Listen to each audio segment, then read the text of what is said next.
संबलपुर तथा ओडिशा रे बास्केटबॉल खेल को अधिक लोकप्रिय करने सह अधिक प्रचारित करने उद्देश्य रे संबलपुर बुर्ला ठारे राज्यस्तरीय बास्केटबॉल प्रतियोगिता अनुष्ठित हो जाइछे।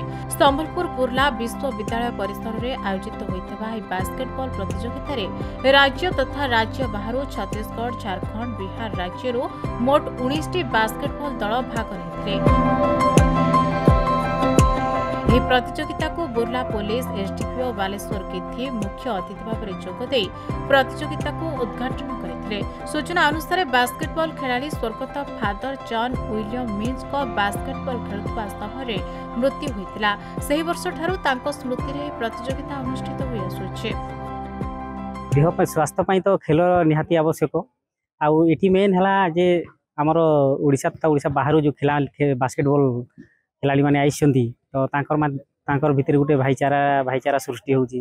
तापरे से माने विभिन्न आड़ो जो प्लेयर माने आइसंती तांकर भितर गोटे सुसंपर्क गोटे बढ़िया वातावरण सृष्टि होइची। गोटे नुआ आईरो तांकर माने जाति धर्म निर्विशेष से माने आसी गोटे जगह एकत्रित होइकि से माने खेल खेलिकी एठू जितंतु कि न जितंतु से माने बहुत खुशी होइकि जाउछंती। तो आज एठी इनागुरेशन सेरेमनी रे आसी मते बहुत खुशी लागुची। आ इटा दीर्घ दिन तांके ई टूर्नामेंटा दीर्घ 17 वर्ष हेलानी चली आसुची। आगामी दिन मत सेटा चलिबो।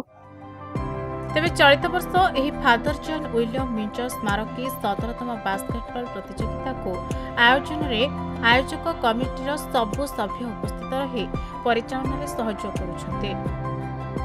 उद्घाटनी समारोह एवं उद्घाटनी मैच होउची संबलपुर यूनिवर्सिटी रे।